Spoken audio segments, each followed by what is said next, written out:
Was ist denn bei der Oracle passiert? Die hatten ja einen richtigen Kursanstieg seit September. Das liegt unter anderem an der Präsentation, an den Quartalszahlen, aber auch an den positiven Ausblicken, die das Unternehmen geliefert hat. Da schauen wir heute dahinter, aber auch auf die Profitabilität, wie das Unternehmen denn eigentlich so wirtschaftet, ob das nachhaltig ist, aber auch wie sie uns Aktionäre oder euch Aktionäre in den letzten Jahren belohnt haben in Form von Dividenden, eventuellen Aktienrückkäufen und auch des Total Returns, wie sicher ein Investment in das Unternehmen wäre. Wir wollen ja kein hochverschuldetes Unternehmen haben. Ja, da schauen wir mal die Verschuldungskennzahlen an. Dann natürlich auf die aktuelle Bewertung, ob das denn immer noch fair ist, wie die Aktie gerade am Markt notiert. Und dann noch im direkten Vergleich zu Amazon, zu Microsoft und anderen spannenden Unternehmen, inwieweit Oracle da abschneidet. Also seid gespannt und wie immer ist das hier keine Anlageempfehlung, sondern ich analysiere Aktien mit euch. Danke übrigens für den Vorschlag, Oracle vorzustellen. Das war ja ein Wunsch von euch und hier kommt's. Und los geht's. Was macht Oracle eigentlich genau? Sie wollen Unternehmen mit einer vollständigen IT-Infrastruktur aus einer Hand versorgen, von der Datenbank bis hin zur kompletten Cloud-Anwendung. Der wichtigste Wachstumstreiber bei Oracle ist die Oracle Cloud Infrastructure, kurz OCI. Die liefert nämlich Rechenleistung, Speicher, Netzwerke, Datenbanken und bietet GPU-Cluster für KI-Training und auch generative KI. Besonders spannend ist, dass sie auf eine Multi-Cloud-Strategie auch setzen und damit direkt im Wettbewerb zu Microsoft Azure, zur Google Cloud oder zur AWS auch verbunden sind. Zweitens beschäftigen sie sich noch mit Datenbanken und auch mit Datenmanagement. Sie haben die bekannte Oracle Database. Das ist die autonome Version, die verwaltet Daten vollautomatisch. Dazu kommt noch MySQL, Heatwave, das Analytics und auch KI-Integration kombiniert und somit perfekt für Multi-Cloud-Anwendungen geeignet ist. Drittens sind Cloud-Anwendungen selber, also Software-as-a-Service-Lösungen für Unternehmen. Sie haben ERP-Anwendungen über Personalmanagement und auch Marketing-Anwendungen bis hin zum Lieferkettenmanagement. Damit deckt Oracle auch die Kernprozesse von Unternehmen ab mit speziellen Clouds für Branchen, auch wie Gesundheit, Banking oder den Energiesektor. Viertens, dazu zählt noch Software und Middleware, also Entwicklungsplattformen, Integration Tools, KI-Schnittstellen, aber auch eigene Anwendungen, die auf Oracle-Systemen betrieben werden. Und fünftens, da bedienen sie noch Hardware und Engineer Systems, also Ex-Data-Server, Speicherlösungen, die ebenfalls optimal mit Oracle-Datenbanken auch harmonieren. Und sechstens haben sie noch kleine Services, darunter zählt dann die Beratung zu ihren Produkten, Support, Schulungen und Managed Services. Also alles, damit Kunden auch die Oracle-Dienstleistungen und Anwendungen aus einer Hand auch erfahren. Was ist denn so der größte Umsatztreiber von Oracle? Sie bieten ja allerhand an. Der größte Umsatztreiber generell mit 85% Umsatzanteil ist der Bereich Cloud und Lizenzen. Das ist wirklich das Herzstück des Unternehmens. Hardware hingegen trägt nur 5% bei. Und Services, also Beratung, Support, machen noch 9% aus. Also Cloud und Lizenzen sind schon hier wirklich der größte Umsatztreiber. Das Geschäft ist halt klar ein cloudgetriebener Softwarekonzern. Regional bleibt Oracle noch stark US-dominiert, denn rund 63% kommen aus Nord- und Südamerika, dann noch 25% aus Europa, dem Nahen Osten und Afrika und 12% noch aus Asien-Pazifik. Da ist also noch ein bisschen Luft nach oben. Aber was ist denn momentan eigentlich mit dem Aktienkurs los? Der hat ja einen richtigen Schwung bekommen und deswegen schauen wir mal auf das, was präsentiert wurde im September. Denn Oracle ist aktuell in einer richtigen Boomphase. Im letzten Quartal meldete das Unternehmen mehrere Multimilliarden-Dollar-Verträge, unter anderem im Cloud-Geschäft. Also der Auftragsbestand, die zukünftigen Einnahmen sind um ganze 359% auf 455 Milliarden Dollar angestiegen. Also die Nachfrage nach Oracle Clouds, nach der Infrastruktur, besonders für die KI- und GPU-Cluster, die sind halt regelrecht durch die Decke gegangen. Ja. Die CEO, Zephyr Katz, rechnete damit, dass der Umsatz in der Oracle Cloud in den kommenden Jahren von 18 Milliarden auf über 140 Milliarden Dollar wachsen könnte. Das meiste davon ist heute schon fest vertraglich eingebucht. Also die Aussichten, die wurden drastisch nach oben geschraubt und somit ist auch der Aktienkurs drastisch nach oben gesprungen. Und verschärft wurde das Ganze noch durch die Ankündigung, dass die Personen, die diesen Anstieg an der Oracle Cloud auch zu verantworten haben, dass die jetzt auch befördert werden in die CEO-Position. Denn Zephyr Katz, das war die langjährige CEO, die hat das Unternehmen in den letzten Jahren konsequent auf Profitabilität und Effizienz auch gestrimmt mit großem Erfolg. Aber jetzt übernehmen halt die CEOs Clay Magirk, ich hoffe, ich spreche es richtig aus, das ist der Kopf hinter der Oracle Cloud Infrastructure. Und dazu noch Mike Sicilia, der ist verantwortlich für die Industriesparte. Die übernehmen jetzt als Doppelpack die CEO-Rolle. Also die wird jetzt in Zukunft geteilt. Ihr gemeinsames Ziel ist damit eigentlich klar, den Fokus auf Cloud und auch künstliche Intelligenz weiter ausbauen, weiter stärken und auch gleichzeitig die Nachfolge halt langfristig sichern. Katz, die bleibt weiterhin als Executive Vice Chair weiterhin an Bord und sorgt halt für Stabilität in der Transformation, aber hat dann eher so eine beratende Rolle. Also sie ist nicht mehr so im operativen Geschäft, im Daily Business am Machen. Okay, jetzt wissen wir, die Aussichten sind top, aber wie sieht denn die momentane Lage auch fundamental aus? Die muss ja auch irgendwie passen und das Geschäft muss ja schon auf einem stabilen Fundament aufgebaut werden. Schauen wir da mal genauer rein. Zuerst auf die Profitabilität. Und hier sehen wir, dass Oracle schon stabil wächst mit klarer Tendenz nach oben. Der Umsatz ist in den letzten Jahren von 40 auf knapp 60 Milliarden Dollar gestiegen, vor allem auch durch den Cloud-Bereich. Und auch der operative Gewinn zieht mit. Nach einem Einbruch im Jahr 2018 zeigt die Kurve jetzt auch wieder steil nach oben. Gewinnmarge liegt relativ konstant bei um die 20%. Das ist schon für so einen Technologiekonzern jetzt nicht schlecht. Also ja, die wirken erstmal profitabel und wir schauen mal tiefer rein. Ja, Oracle, die glänzt mit einer operativen Gewinnmarge von aktuell 31,5%. Das ist schon stark und zeigt, dass das Kerngeschäft auch profitabel läuft. Dennoch, diese Marge, die war schon deutlich höher, teilweise auch auf über 37%. Der leichte Rückgang deutet darauf hin, dass der Ausbau der Oracle Cloud-Infrastruktur schon kurzfristig auf die Kosten drückt. Spannend ist hierbei noch die Kapitalrendite. Die Eigenkapitalrendite liegt bei 69%. Das klingt auf den ersten Blick spektakulär. Tatsächlich zeigt das aber auch, dass Oracle extrem viel Fremdkapital zum Wirtschaften nutzt. Da kommen wir gleich noch drauf. Das treibt die Rendite halt rechnerisch hoch, aber erhöht auch damit das Risiko. Die Kapitalrendite der ROIC ist hiermit ein besserer Identifikator, denn der zeigt, was tatsächlich am Kapital, also was das Kapital insgesamt an Gewinnen überhaupt einfahren kann und der tatsächlich verdiente Gewinn auf das investierte Gesamtkapital auch ausmacht. Der liegt hingegen nämlich nur bei 13,8%. Das ist jetzt nicht wahnsinnig gut, ist halt solide, aber halt nicht überragend für so ein Tech-Unternehmen. Also unterm Strich, Oracle, die verdienen schon in Ordnung, aber das starke Wachstum in der Cloud, das ist in den Zahlen noch nicht angekommen. Wie hat Oracle denn die letzten Jahre seine Aktionäre belohnt? Schauen wir erstmal auf die Dividende. Denn die Dividende steht seit Jahren für Kontinuität, aber nicht für Dividendenhöhe. Aktuell liegt die Dividendenrendite bei rund 0,7%, also ein schon niedriges Niveau.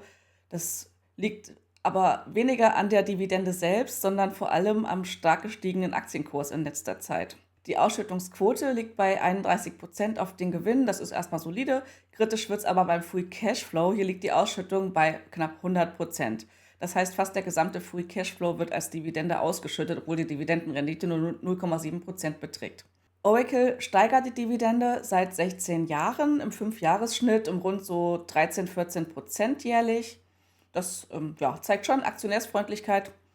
Wenn man mal auf die nachhaltige Wachstumsrate schaut, also das, was intern reinvestiert werden kann, wenn man die nicht ausgeschütteten Gewinne, die nicht als Dividende ausgeschüttet werden, zurück ins Eigenkapital führt, womit dann das Unternehmen noch rechnen kann an Wachstum. Das liegt bei ungefähr 48%. Das ist ordentlich. Hier spielt aber auch die hohe Eigenkapitalrendite von 69% mit rein, was wiederum zeigt, dass überwiegend durch Verschuldung investiert wird. Deswegen ist diese nachhaltige Wachstumsrate hier auch sehr verzerrt. Auch durch Aktienrückkäufe kann das Unternehmen seine Aktionäre aktuell nicht wirklich belohnen, denn die Aktienrückkaufrendite liegt sogar im leicht negativen Bereich bei minus 0,1%. Das heißt, es werden aktuell keine eigenen Aktien zurückgezogen, sondern der Bestand, der stagniert aktuell oder steigt auch leicht durch Aktienvergütungen. In der Vergangenheit war das aber mal anders. Da gehörte Oracle eigentlich lange Zeit zu den aggressiven Rückkäufern im Tech-Sektor. Teilweise wurden über 5% des Börsenwerts pro Jahr zurückgekauft, aktuell aber nicht mehr. Jetzt wird in das eigene Geschäft investiert. Aber auch ohne Rückkäufe ist der Aktienkurs in den letzten Jahren förmlich explodiert, vor allen Dingen in jüngster Zeit. In den letzten 5 Jahren hat sich der Kurs inklusive Dividenden um fast 400% gesteigert, ohne Dividenden immer noch um 386%. Über 10 Jahre verteilt liegt der Total Return sogar bei über 700%, also ein Verachtfacher. Das bedeutet, wer 2015 investiert hat, hat aus 10.000 Dollar heute rund 80.000 Dollar machen können. Im Vergleich zu anderen Tech-Aktien ist das ja teilweise eine starke Outperformance, nicht gegen alle, aber gegen ein paar. Ja, vor allen Dingen, weil Oracle lange Zeit eigentlich so als langweilige Softwarebude für Datenbankanwendungen galt und gar nicht so auf dem Schirm vieler Investoren stand. Wenn ihr weiterhin keine spannenden Aktienanalysen von mir verpassen wollt, dann lasst mir gerne ein Abo da und drückt auch auf Gefällt mir. Das motiviert mich nämlich ungemein, weitere Videos zu drehen. Ja, wie sieht denn die Sicherheit des Unternehmens aus, insbesondere die Verschuldung?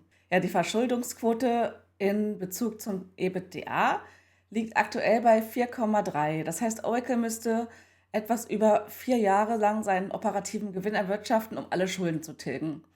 Das ist kein extrem kritischer Wert, aber schon im leicht kritischen Bereich, also deutlich höher als bei Microsoft oder SAP zum Beispiel. Das sehen wir auch später noch.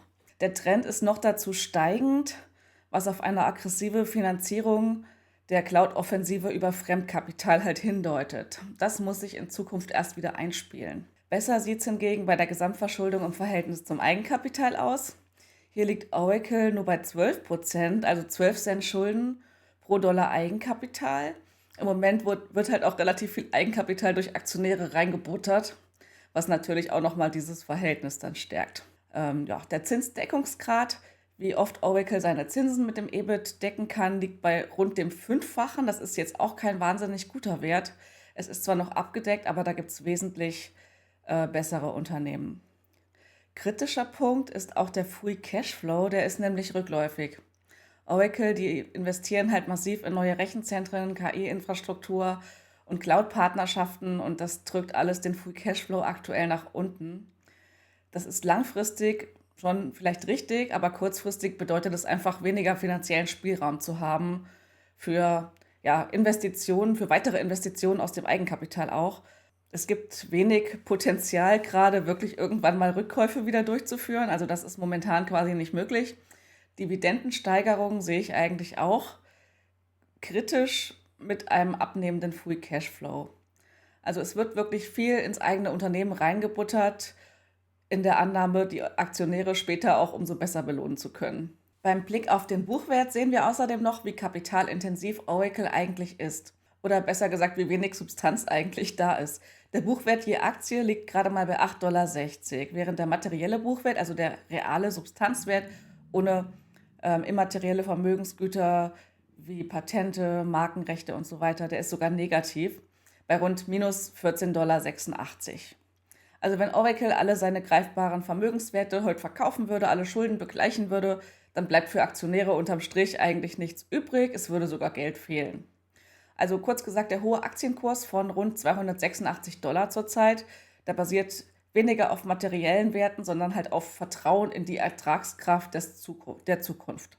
Vor allem halt im Cloud-Geschäft. Da wir jetzt die wesentlichen Zahlen, Daten, Fakten von Oracle gesehen haben, wundert mich auch die Bewertung anhand des KGVs und so weiter nicht, denn Oracle ist momentan nicht günstig. Das KGV liegt bei 65, also ein Vielfaches dessen, was man bei klassischen Softwarekonzernen auch noch für normal halten würde. Selbst wenn man das Wachstum und diesen Cloud-Boom mit berücksichtigt, ist das schon immer noch eine sportliche Bewertung. Kurs-Buchwert-Verhältnis liegt bei 27,7, das ist auch sehr sportlich. Und das Kurs-Cashflow-Verhältnis, das ist bei negativem Cashflow auch negativ. Es liegt bei minus 138. Also Oracle wird aktuell wie eine richtige Wachstumsrakete bewertet. Kurzer Einschub, auch heute möchte ich euch gerne meinen Kooperationspartner Investing.com vorstellen. Der bietet nämlich mit Investing Pro eine KI-basierte Methode, um über Modelle verschiedene Strategien zu entwickeln, die es schaffen, die Indizes outzuperformen. Den Alpha Germany Select zum Beispiel, der versucht, durch KI Unternehmen auszufiltern, die den DAX outperformen könnten. Es gibt aber sehr, sehr viele Länder mittlerweile dort zur Auswahl, wenn man hier mal in die Liste schaut. Die Schweiz ist jetzt auch neu dazugekommen, aber sogar Polen, Malaysia, Hongkong und so weiter. Wir schauen heute mal auf die Techstars, weil wir ja auch die Oracle analysieren und springen dort mal rein. Mit den Techstars will man halt den Nasdaq outperformen. Die Techstars haben diesen Monat im Oktober unter anderem die Viasat auserkoren, durch starke Performance und einem hohen Potenzial für Aufspaltung. Dann die Snowflake, die Microchip oder auch die NetApp zum Beispiel, aber noch ein paar weitere. Aber wenn wir mal runterscrollen, sehen wir auch, dass zum Beispiel die Oracle zu den Unternehmen gehören, die im letzten Monat performt haben und deswegen auch von der KI im letzten Monat dabei waren, aber diesen Monat aus der Strategie quasi rausgeflogen sind, weil die KI identifiziert, hier haben wir eine Überbewertung inmitten kapitalintensiver KI-Neuausrichtung und ja, deswegen ist sie rausgeflogen. Also dieses Tool bietet wirklich interessante Insights zu allen möglichen Ländern, Unternehmen und ich finde es richtig lohnenswert. Wenn ihr euch auch dafür interessiert, dann schaut gerne mal unten in meiner Videobeschreibung, da findet ihr auch einen Link. Es gibt auch immer wieder interessante Angebote, gerade jetzt im Herbst. Und zusätzlich zu den Prozenten, die die Plattform sonst so bietet, kriegt ihr noch 15% über meinen Link. Schauen wir deswegen mal, ob die Bewertung dennoch fair ist oder ob sie drastisch überbewertet oder sogar unterbewertet sind, weil die Aussichten einfach zu gut sind. Wir schauen mal rein. Also beim Blick auf die Fair Value Bewertung zeigt sich, dass Oracle wird über seinem fairen Wert gehandelt. Laut Investing Pro liegt der durchschnittliche Fair Value bei rund 240 US-Dollar.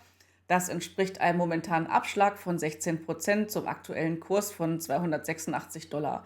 Aber 16% ist jetzt auch nicht wahnsinnig überbewertet. Die Finanzmodelle zeigen aber auch ein gemischtes Bild, denn einige Bewertungsverfahren, wie zum Beispiel der Discounted Cashflow über 5 Jahre, der kommt nur auf rund 155 bis 230 Dollar. Aber optimistischere Modelle mit längerem Zeithorizont oder hohem Wachstumsansatz auch, die sagen Kurse bis zu 400 Dollar auch voraus. Also die Spanne reicht hier extrem weit. Das ist schon ein Zeichen für klare Unsicherheit über die Entwicklung des Unternehmens. Auf der anderen Seite liegen die Analystenschätzungen im Schnitt bei 331 Dollar. Also höher als der aktuelle Kurs. Kurzfristig traut man Oracle noch etwas Luft nach oben zu.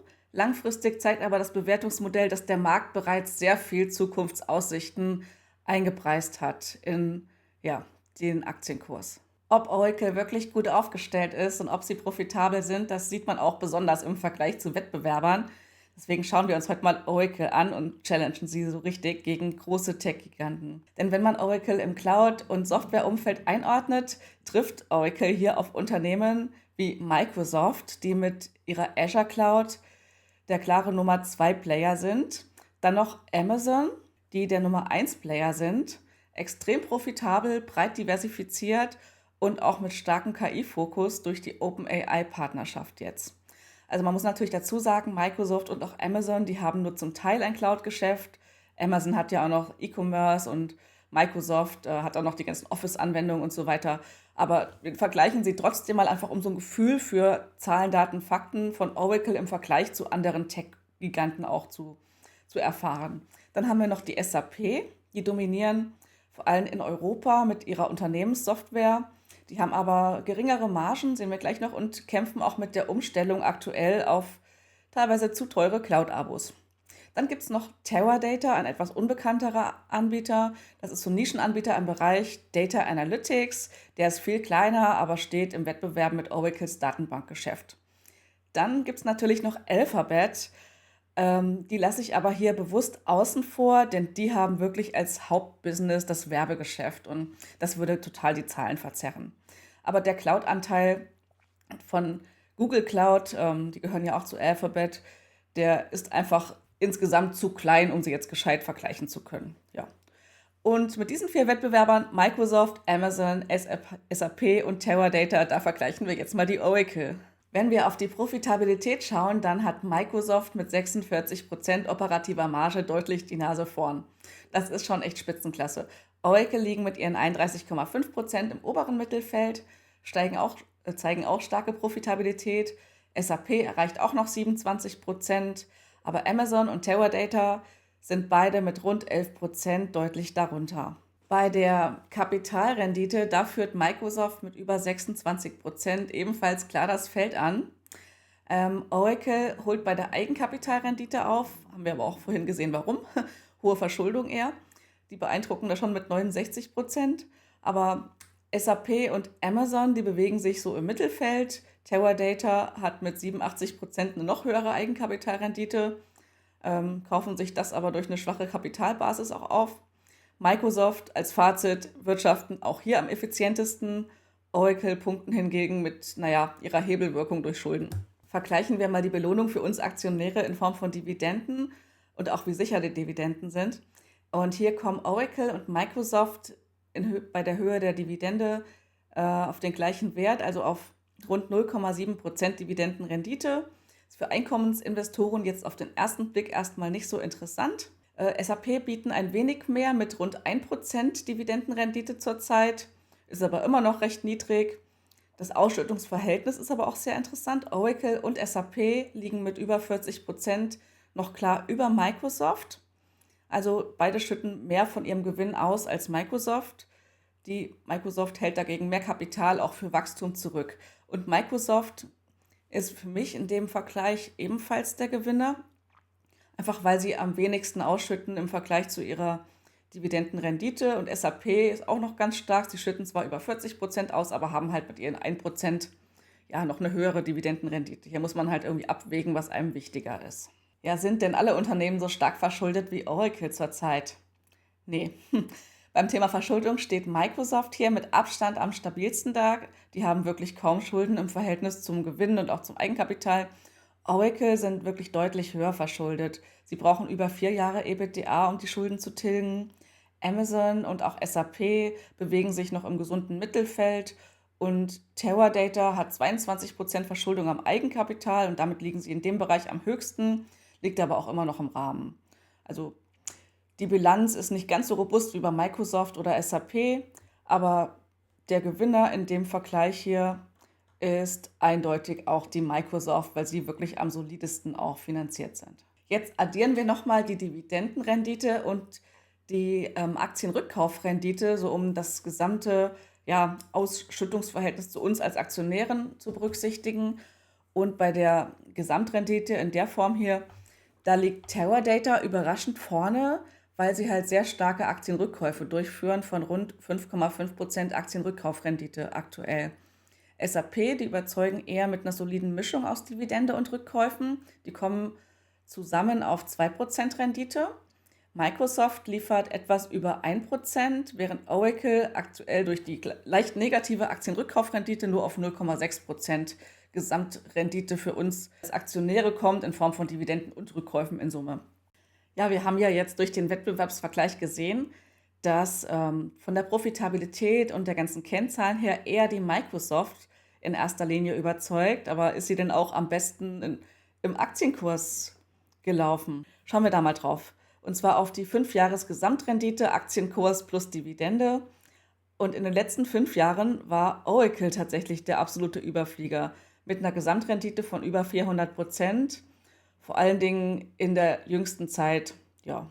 Also sie haben in der jüngsten Zeit die Konkurrenten schon deutlich abgehängt. Microsoft, die eigentlich der profitabelste sind, die haben nur eine Gesamtrendite von 158% in Form von Total Return erreicht. SAP und Amazon liegen noch darunter. Teradata spielt mit 2% Total Return jetzt praktisch keine Rolle, also es wäre auf Seitenlinie gelaufen. Also Oracles KI und auch Cloud-Wachstum, der wurde vom Markt schon massiv belohnt zurzeit, was aber nicht auf aktueller Profitabilität gründet. Damit kommen auch die KGVs ganz gut zum Vorschein, denn Oracle ist mit 65 klar am teuersten bewertet. Der Markt preist das starke Wachstum und die KI-Fantasie hier stark mit ein. Microsoft und SAP liegen mit rund 38 bzw. 41 deutlich darunter und Amazon sogar nur bei 33. Teradata ist mit dem KGV von 19 noch der günstigste Wert, aber auch mit deutlich weniger Wachstum in der Vergangenheit und wahrscheinlich auch mit Wachstumsaussichten. Dann schauen wir uns nochmal das Kurspotenzial an und die Analystenpotenziale, was die über unsere Unternehmen so voraussagen.